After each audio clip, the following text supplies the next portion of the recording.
இது வந்து சாத்தியப்படாது. பெரியார், பேரறிஞர் அண்ணா, தலைவர் கலைஞர் காலத்தில் முதலமைச்சராக முன்னாள் முதலமைச்சர் புரட்சித் தலைவர் எம்ஜிஆர் இருக்கும்போதே அந்த நிலையை பண்ண முடியலை. அவர் மதுரை மாவட்டத்தில் தான் போய் போட்டிக்கிட்டார். திருச்சி, தஞ்சையில் தான் நின்னாரே தவிர அந்த காலத்திலிருந்து இந்த காலம் வரைக்கும் திராவிட முன்னேற்ற கழகம் சென்னையில் கோட்டை என்பதை எல்லா மக்களும் ஏற்றுக்கக்கூடிய அளவுக்கு நகரிய மக்கள், தாழ்த்தப்பட்ட பிற்படுத்த மக்கள் எல்லோரும் சென்னையில் வாழ்கின்றதுனால அவங்க எல்லாருமே திராவிட முன்னேற்ற கழகத்தை ஆதரிப்பாங்கிறது தான் உண்மை. அவர் வந்து அரசியல் புரியாதனால, புரிதல் இல்லாமல் ஒரு நிறைய விஷயங்களை பேசிக்கிட்டு இருக்கார்.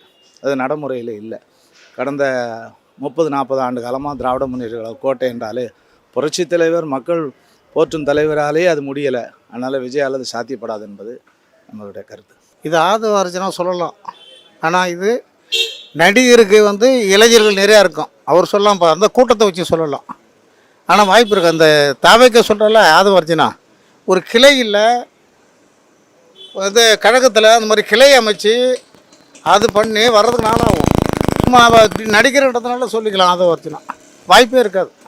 ஒரு தொகுதி இருக்கணும், தாவைக்க வர்றதுக்கு வாய்ப்பு இல்லை. 100% சரியான கருத்து. இங்கே திமுக தான் எல்லா தொகுதியும் வெல்லும்.